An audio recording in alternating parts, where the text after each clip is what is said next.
2024 playoffs. Divisional round. Texans, Chiefs. The Chiefs win. They take care of their business. The Texans played a much better game than they did against the Chargers, and I expected that. Didn't expect them to win,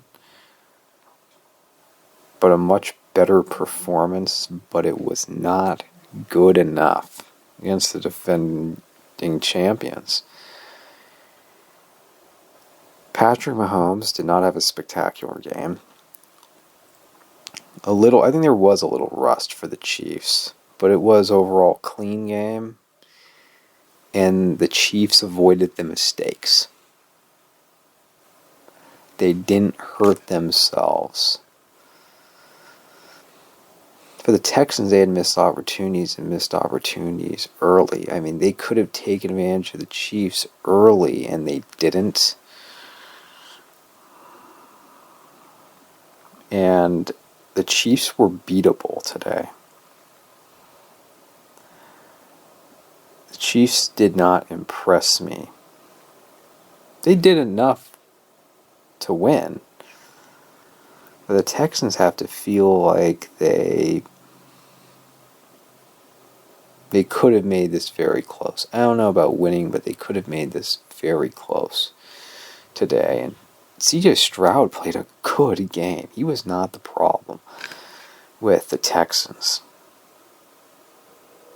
I mean, this was a very solid game on the road. It was the coldest game he'd ever played in, whether that be college or professional. I really liked what he saw from him, and he was playing with that injured leg throughout, and he continued to play well throughout the game. The two things that really hurt the Texans, well, let's start with special teams. The opening kickoff and giving the Chiefs easy points. You just can't have that happen at the start of the game. You can't beat yourself when you're facing the Chiefs. You can't give them opportunities, extra opportunities. And then to go with that, 2 missed field goals. One of them was difficult. The other was very makeable. And then a missed extra point. And then at the very end of the game, especially, I mean, this was a problem throughout, but especially at the end of the game, was the Texans just could not protect C.J. Stroud. The Chiefs' defense and the pressure continued to get to Stroud. I mean, there were multiple passes on the final possession. I'm not talking about at the very end of the game, but when the Texans were going down the field,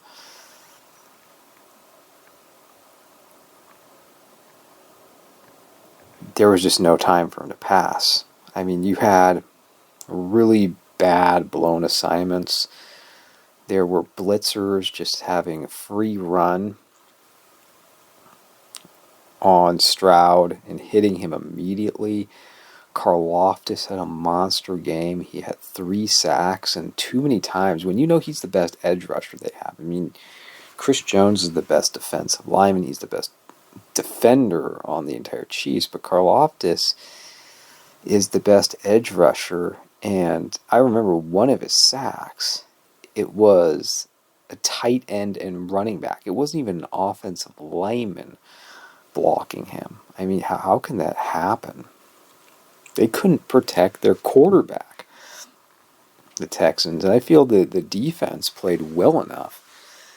And Stroud played well enough, but between the special teams mistakes and just simply not being able to protect your quarterback, this was a very disappointing game for the Texans. When the Chiefs looked somewhat vulnerable, they looked beatable at home. They did not look that strong. The one place I will say where the Texans failed on defense. I mean, their defense was really good in the first half. It broke down a bit in the second half. Was Travis Kelce not being accounted for in the middle of the field multiple times. I mean, he's not the player he once was, but you can't keep him wide open when you know so much of the time that Mahomes will have him as a safety blanket on the third and shorts. He loves going to Kelce there.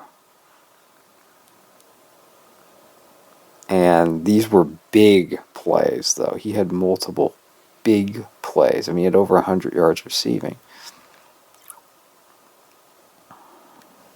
Texans could have done better, but no surprise, the Chiefs win. They just find ways to win. It doesn't have to be pretty. And when Mahomes needs to get it done, and it's not that there was a lot of pressure on him at any point in this one, Mahomes gets it done. So they advance, and if I have it right, the 7th consecutive AFC Championship game appearance. If you're saying 18, 19, 20, 21, 22, 23, 18, 19, 20, 21, 22, 23, 24. That's 7 straight years. So every year Mahomes has been a starter, the Chiefs have at least made it to the conference championship game. It's amazing. Now for the game we want to talk about more, that it's, well, let me back up. The Chiefs will get a better opponent, and they will have to play better, whether that be the Ravens or the Bills. What I was left and struck with is, okay, you see a lot of familiar faces out there, but the Chiefs just don't scare me. They have my respect, but they don't scare me if I'm the Ravens or the Bills. Mahomes, okay. Kelce, big game today, but he's slowed down. And the rest of the guys on offense are just average. Defense, you have to try and contain Chris Jones. And, well, you at least need to have your tackles protect your quarterback from Karlaftis. You can't have tight ends blocking him and running backs chipping at him. Tight ends and running backs. Linebackers are solid, and then, you got McDuffie. The rest of the secondary is solid, but it doesn't blow you away. Okay, but the NFC game. The NFC is the one I want to talk about most, and it's the huge upset. The Commanders put up over 40 points and win rather comfortably on the Lions in Detroit. It wasn't a complete shocker that the Commanders won. I mean, I felt there was a chance, but it was a very small chance that they would win. Just have to start with Daniels.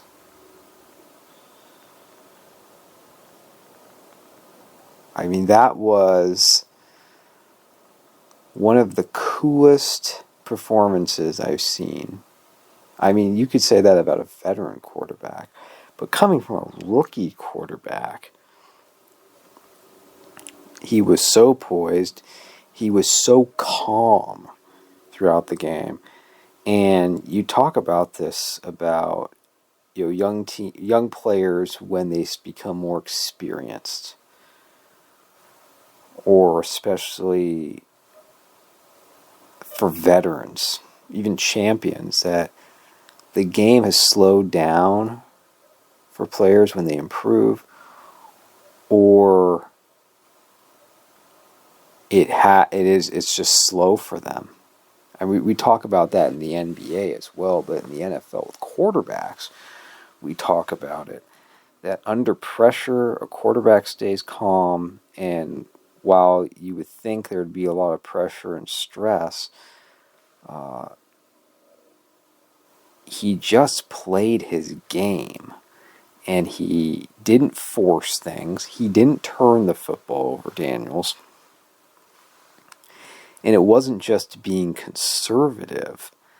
It was so many conversions, just from start to finish. It was finding the open man, taking advantage of the Lions when they blitzed, picking up that first down with his legs. I mean, as good of a rookie year as C.J. Stroud had, and he had one of the best ever last year. What we're seeing this year from Daniels is even better, more impressive, especially now that he's in the conference championship game. It's a rookie quarterback. And yes, absolutely no one expected this. At the start of the season, even when the playoffs were beginning,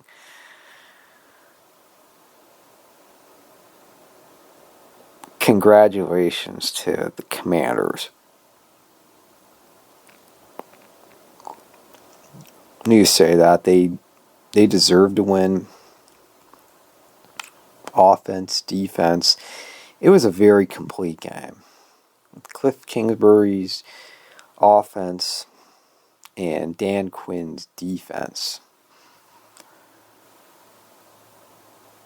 they were the better team. We said there's the combination of a rookie quarterback and a veteran defense. But it was just very well coached. Very well coached, very well played. And the better quarterback of the two was the rookie.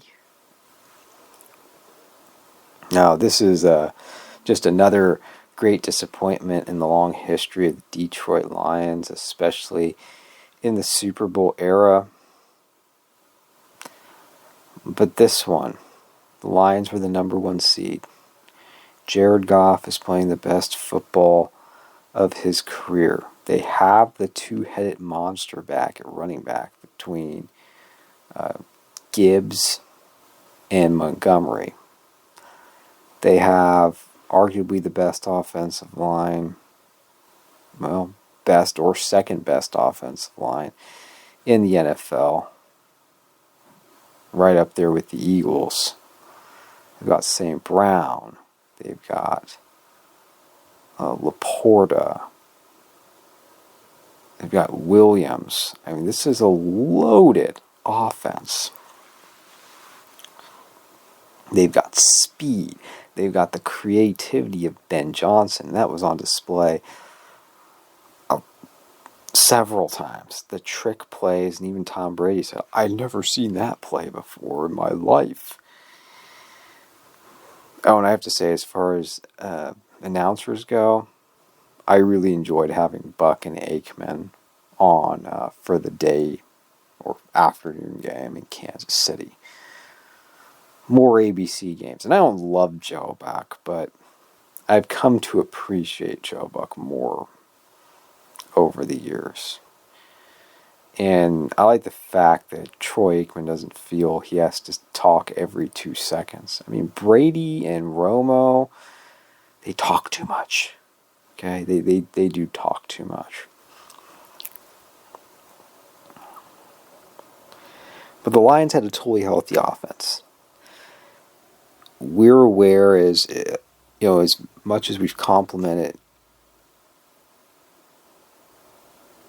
Jaden Daniels, it was against an extremely thin defense of the Lions. But when you do that on the road, you deserve, the credit and the attention and so much of the win, but I do want to say it was a total team effort. And the Lions had excuses on their defense. They continued to lose guys as the game went on. They don't have Hutchinson, who's their best defensive player. I mean, he looked like he was going to be the defensive player of the year. My problem more was with the offense, because they said, you're healthy on offense. The Commanders had 0 turnovers. The Lions, 5 turnovers. That's right, 5 turnovers. Jared Goff fumbled once. He got intercepted 3 times. And then there was a trick play with Jameson Williams. He, on a trick play, threw the ball and he got intercepted. I mean, Ben Johnson was on a roll and one of these plays wasn't going to work. And I didn't feel like that was the appropriate time for it. But you lose a turnover barrel, 5-0 at home when you're the favorite. You're just not going to win. And I wonder for the Lions, where do you go from here? You still got a young team. You've got a deep team. But Jared Goff can be great, but he can only be great when he is protected, he stays in the pocket, and everything is right around him.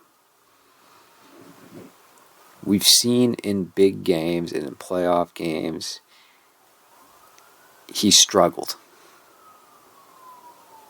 He struggled in the NFC Championship game in the second half in San Francisco. He struggled in the championship going back, even when the Rams went to the Super Bowl. He struggled in that championship game, and boy, did he struggle in the Super Bowl.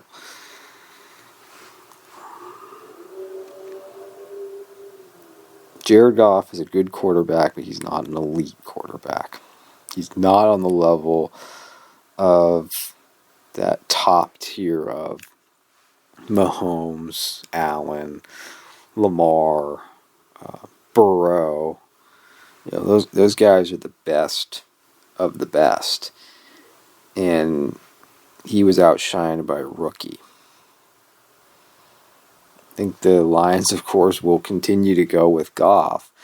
But I've been a firm believer that he is not a Super Bowl quarterback. He's good enough to get you to the playoffs. He will win games in the playoffs. He is good enough to get to the Super Bowl even, if everything's right. He's not good enough to win a Super Bowl.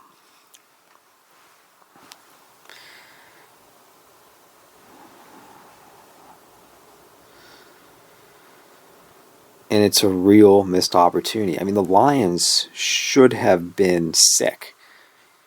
Even more sick after their loss last year, their collapse in second half collapse to the 49ers.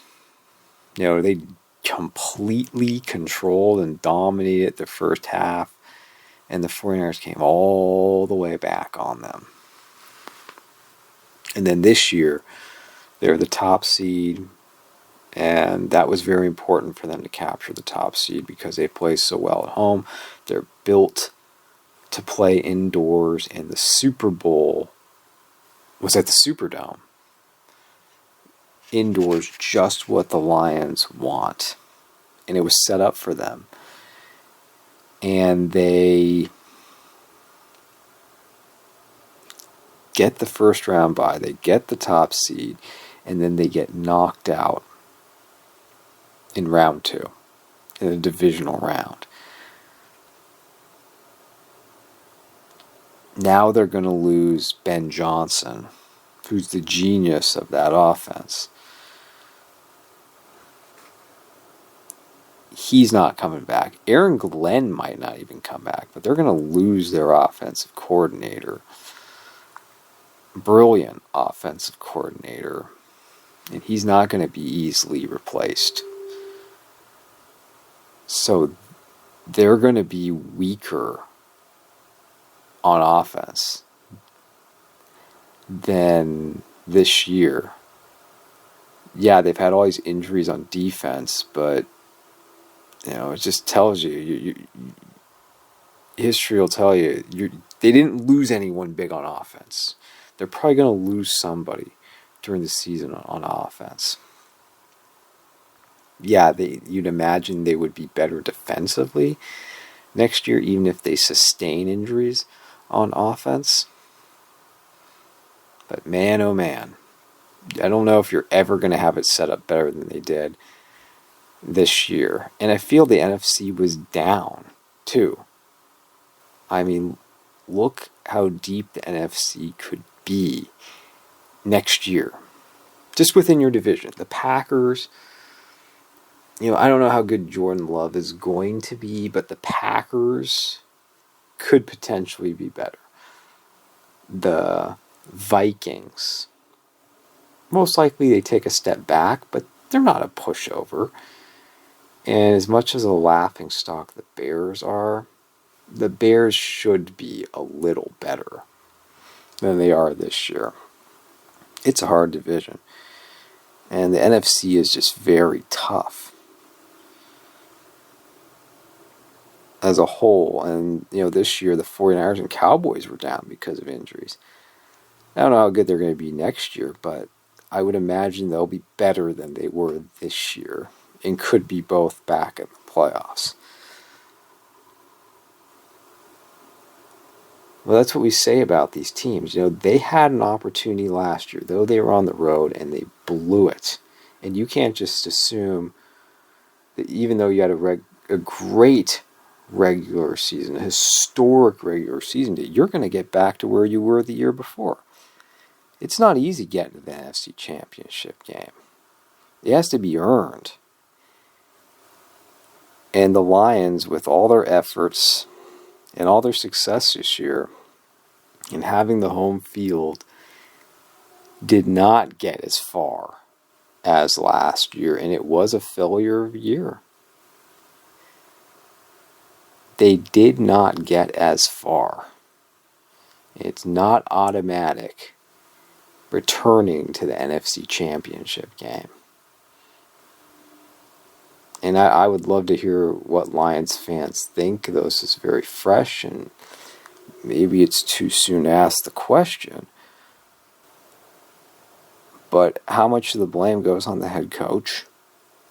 And which of these 2 years was worse? Which one was worse? Was it blowing the huge lead on the road against the 49ers when the game appeared to be in hand? Or being the top seed in the NFC and then getting knocked out in the divisional round and having the Commanders almost get to 50 points on you at home, and Jared Goff having one of his worst games of the season? I mean, we've seen this too many times happen where the top seed gets defeated by a younger team or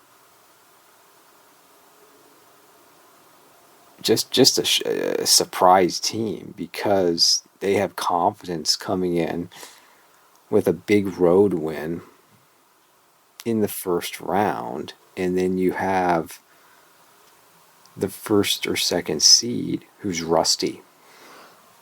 They haven't played in a few weeks, and they come out a little flat.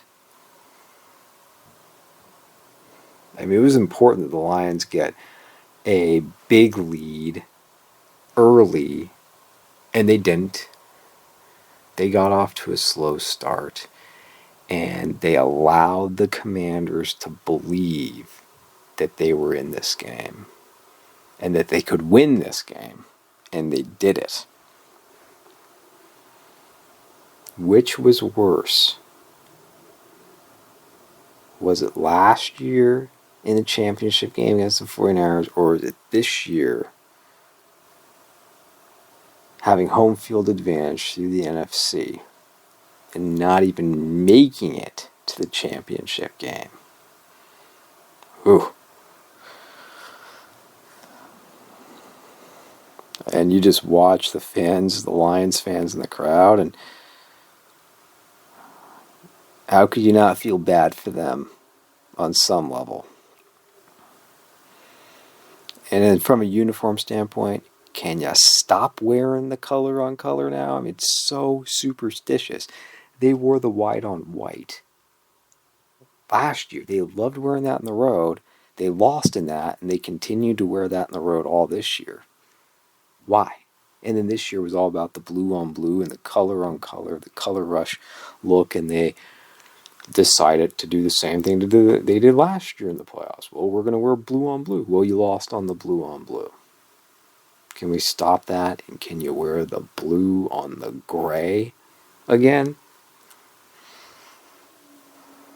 Have to talk about uniforms. But Lions, I don't know if you're ever going to get a better chance than what you had. A better opportunity than what you had this season with this team. You can't just say we're going to be back again next year because look what happened this year. That's why I was pissed off as a 49ers fan so many times with championship games and Super Bowl losses. Look, you took the Chiefs to overtime in the Super Bowl. And this year, you don't even make the playoffs. Now for Sunday's games. Home field advantage really mattered in Sunday games. Both the home teams won, and weather was a factor in both. I mean, I can't remember a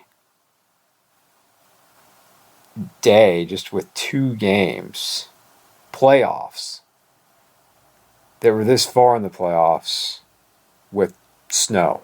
I mean, both games with snow. I mean, I can't remember throughout the years, maybe there was one, but I can't remember two snow games even over a weekend in the playoffs. But in Philadelphia and Buffalo, you had the snow games.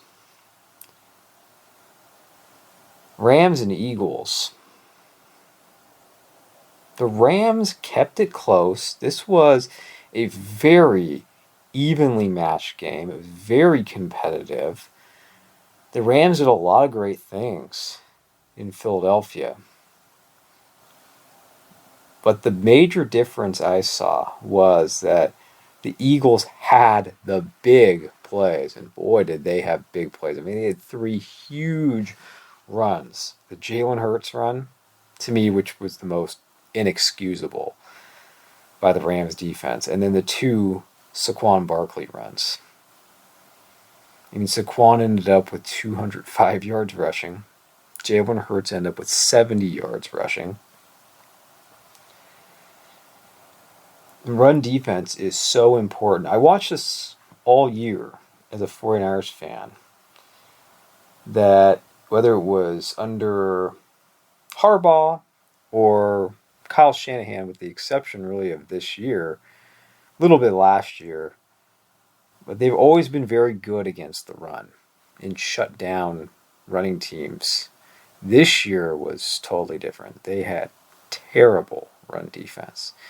And if you can't stop the run, even though it's a passing league, if the other team could just run at will against you, you're going to lose. And the Rams, although they played a good game, it took them a lot of plays to get down the field. And I didn't expect this much snow. It got heavier as the game progressed. And both quarterbacks, I mean, both offenses played quite well. And even Stafford, I mean, you look at the two quarterbacks and the way they played. Stafford outplayed Hurts, even though the Eagles held on to win. Stafford was better, much better. When you think of the big plays of the Eagles, the offensive play, well, specifically the offensive line of the Eagles opened up such large holes for Saquon, and he has the moves where he can completely throw off a defense. I mean, he has the agility, he has the speed, the acceleration, he's got enough vision, and the Rams were getting killed once he got to the second level, and that was that safety, single safety. And that's just a mismatch. He burned him in the regular season. He burned him again here in the playoffs. Jalen Hurts was, again, unimpressive. Just not sure about his injuries. I mean, he got banged up, and that was a part of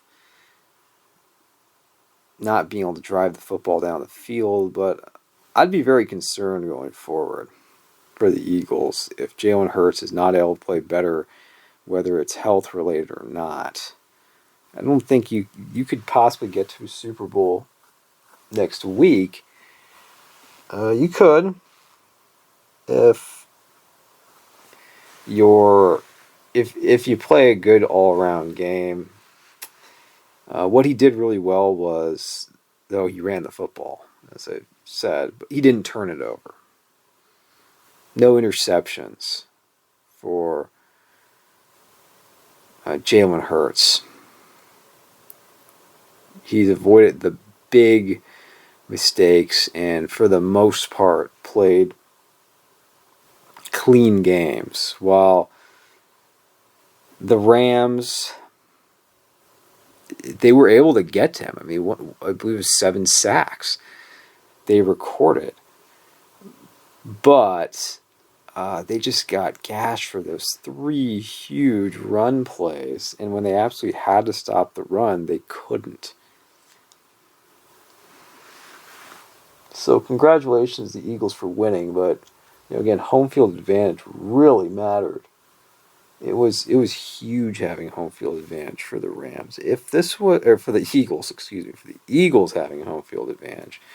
If the Rams had home field advantage, I think there's a really good chance they win. And if you're the Rams, I would say good season. I mean, of course it's disappointing, but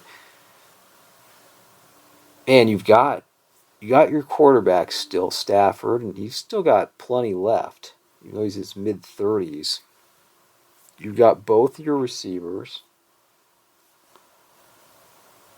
You have enough of a running game. And now you have this up-and-coming, talented young defense that in the last 2 drafts the Rams have been able to put together, after Aaron Donald retired. I mean, Aaron Donald's the best defensive tackle I've ever seen. He's the best defensive tackle in the history of the game. That's how good Aaron Donald is.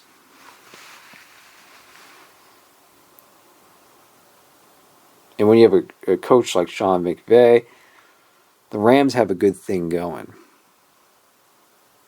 But getting back to the Eagles, we said home field advantage mattered. They avoided the big mistakes, running the football. The offensive line's terrific. And the secondary was good. I mean, the most disappointing part for the Rams was they were so close. And I thought they were going to go down and score, but I thought they were going to score too fast and leave too much time. The Eagles would come down and kick a field goal and win. But to not even have a ball in play, that the final play for them on offense was an incompletion out of bounds. That's hard. I mean, in some ways, I'd rather get intercepted. I just want to see my receiver, tight end, get a shot at catching it. But again, Stafford, all in all, played much better in the weather than I thought he would. And he still has a great throwing arm.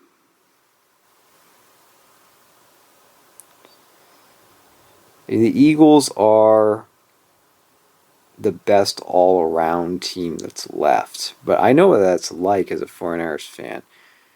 that we had the best all-around team in 19, 21, 22, and 23 wasn't good enough. It really depends on how good is your quarterback playing at the end. And, as good as the Eagles are of everyone else, I'm very concerned. If I was them, I'd be very concerned about Jalen Hurts' performance and his health. But very good individual performances. I mean, good team defense by the Eagles. Their secondary, Jalen Carter had a very strong game. Another strong game from Bond.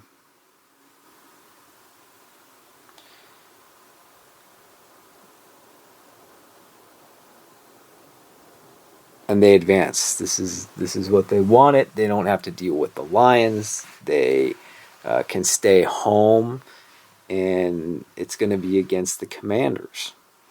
Their own divisional opponent's going to be the 6 versus the 2 in Philadelphia. Then the evening game, you had Ravens and Bills. I mean, some people were getting a little too excitable about this matchup, saying it's going to be an all-time great game. And that's what Nate was saying on CBS last week. And, he's a great analyst and all, but, calm down a little bit. It was a great game, but it's not going to go down as one of the all-time great games. It was a very good divisional game. I mean, let's keep it in perspective here. It was not a championship game. It was not a Super Bowl, but it was a very good divisional game. And I will say this, that it depends on how you view the Chiefs. But I did see it as, in some ways, really the Super Bowl. That arguably the two best teams in the league were facing each other. I mean, when I say the league, I'm talking about the entire NFL in the Ravens and the Bills. Great win for the Bills. I mean, they hold on by 2 points. Josh Allen, Lamar Jackson, one of them most likely will get the MVP. I don't think Saquon will.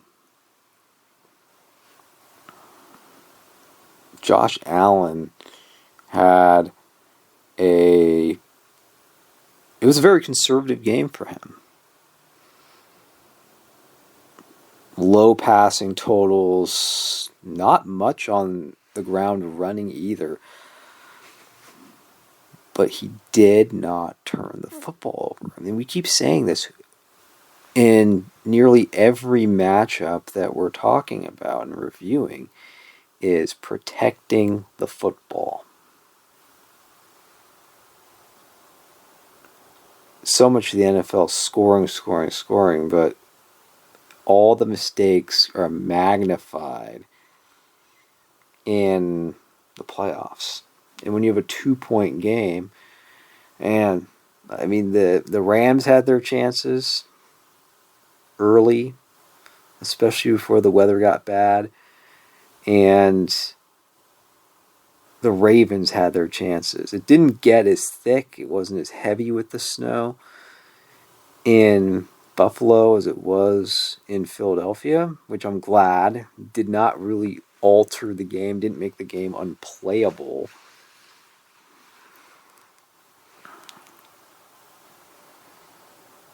But it was the mistakes of the Ravens. Lamar Jackson, you could argue, had his worst, even though he was very good at times. He was very good on that final possession. He made a couple excellent plays. But you could argue he had his worst game. At least you could say he had his sloppiest game of the entire season. And it came in the divisional round. With 2 turnovers, he had the interception, and then he fumbled. Mark Andrews, he had a tough, rough game himself. He had a ball that was punched out, forced fumble, and then the Ravens go down the field. They get the touchdown. They need the 2-point conversion to tie it. And instead of handing it off to Derrick Henry, I mean, they are 2 yards out. Everyone's expecting really Lamar to keep it, but instead it's just a short, quick pass to Mark Andrews, and he drops it. Mark Andrews is a great tight end who had a bad game. He made some good catches, but he had a bad game. And when you look at the two quarterbacks and compare them, it's just simply that. Josh Allen was efficient. He didn't force things. He gave what the he took what the defense gave him, and he didn't turn it over. I mean, Lamar passed for more yards. He had better totals, but he had the turnovers. I mean, this was a game of legacies, which we'll get to at the end.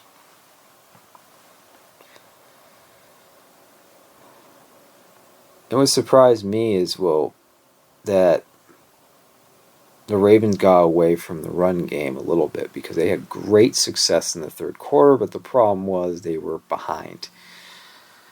And that's where you want the Ravens, is to put them in situations where you just know they're going to have to pass. And Lamar's improved so much as a passer, but you take away that dual threat of him running, and then, because you need chunk plays, and then Derrick Henry running the football.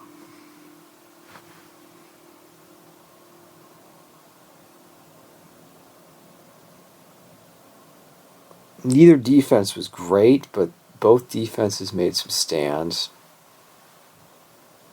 And, the Bills in the first half really bottled up Derrick Henry.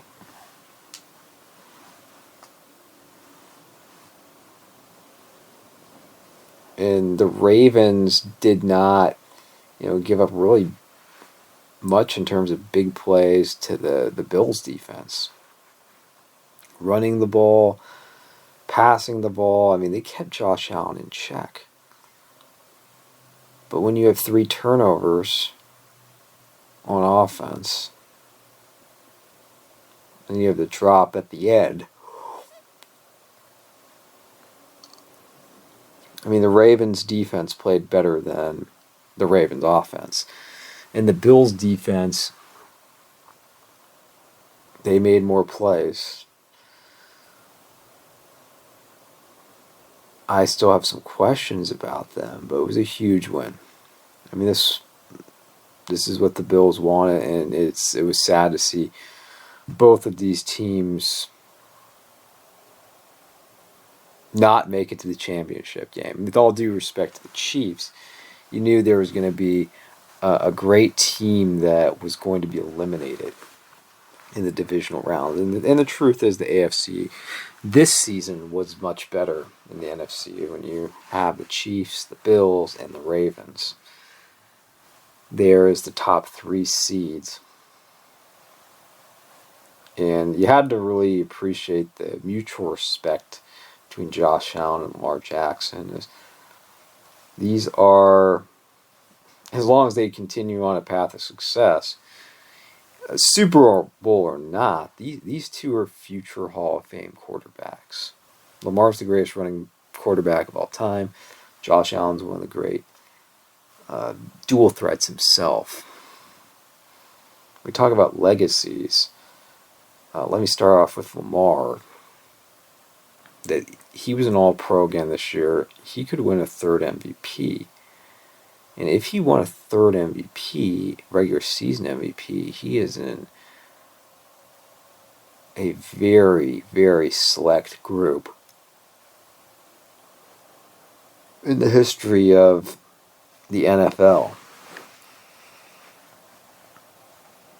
I mean, he's done it all now in the regular season. But when the pressure was on again, he had a subpar game. He had a game that really was beneath his standard of play. I mean, he made plenty of good plays. I mean, some great plays. But it was the mistakes. It was the turnovers. And it's going to hang over his head again going into the next season and throughout. And now it's going to be, well, you can have as good of a regular season as you want. What are you going to do in the playoffs? And the Ravens had, two great opportunities 2 years in a row. Last year was so disappointing because you had the home field advantage. I mean, the Chiefs had to come to Baltimore. They had to go through Baltimore, and they were able to do that. This year, you're going to have to go through the road, but Lamar was playing. He had the best season of his career. He took his game to a new level, and you add in Derrick Henry, who had one of the best seasons of his career at age 30. The defense really played excellent in the second half of the season. They improved so much, and it was not good enough. They couldn't even get to the championship game against for a rematch against the Chiefs because they ran into the Bills. I mean, it's very possible if the Ravens if they were able to play this game again, that they would win 2 out of the 3 games against the Bills. And this just happened to be a poor performance by Lamar Jackson. And it's very possible that if they moved on, I would have liked the Ravens. I mean, I'd give them a 50-50 chance to beat the Chiefs. I mean, I'm sorry we didn't get to see this. The Chiefs, and I don't mean that in any way, nothing against the Bills, but I would have been very intrigued to see the Chiefs' Spagnuolo defense trying to stop the Ravens' run game. But we didn't get to see it. Derrick Henry's a Hall of Famer. Lamar's probably a Hall of Famer. But I just don't know. I mean, you're not going to be able to count on Derrick Henry to produce a season at age 31 like he did this season. Can Lamar stay healthy for another season, running as much as he can? And eventually he's going to slow down as an athlete. And if you're just saying pass the ball without the threat of breaking off a 50-plus yard run, I don't know what kind of quarterback Lamar is if you take some of his athleticism away. We don't know. I mean, it reminds me of the Lions. You say, well, which loss was worse? I go back and forth on it, as I was saying earlier. Was it last season when you were really a half away from getting the Super Bowl, or was it this season as the first seed in the NFC and losing the divisional round? I'm going to go last season was actually worse. For the Ravens, what was worse? Was it losing at home on your home field to the Chiefs last year, or was it this year not even making it to the title game when Lamar had a career year? Yeah, you're on the road, but he had the best season of his career, and you had Derrick Henry. I'll say last season just because the AFC ran through you, but it's not easy.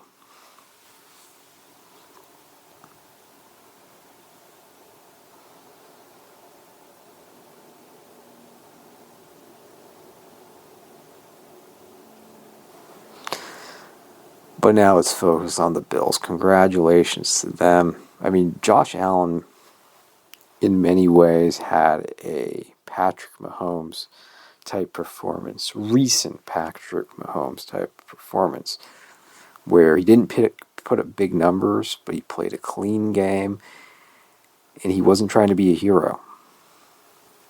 I mean, it's a real step of maturity.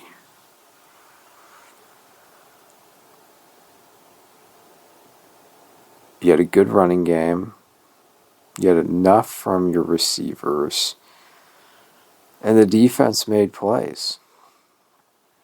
Because I still don't know if this Bills defense is good enough to hold down the Chiefs. We'll see. I mean, in Kansas City, Josh Allen is good enough to beat the Chiefs' defense, but they're going to need a complete performance. They're going to have to play as good as they did tonight to beat the Chiefs.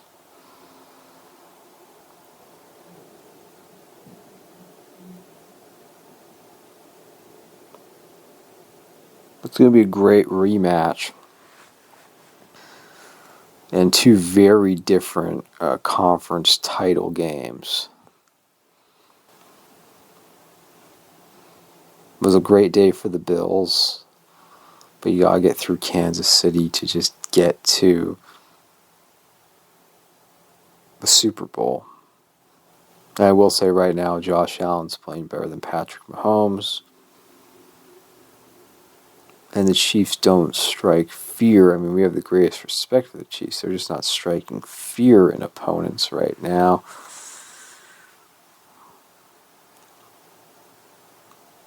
Can they go into Arrowhead and win? And can the Commanders go into Philadelphia and beat the healthy version of the Eagles? No surprise in the AFC, but a heck of a surprise in the NFC.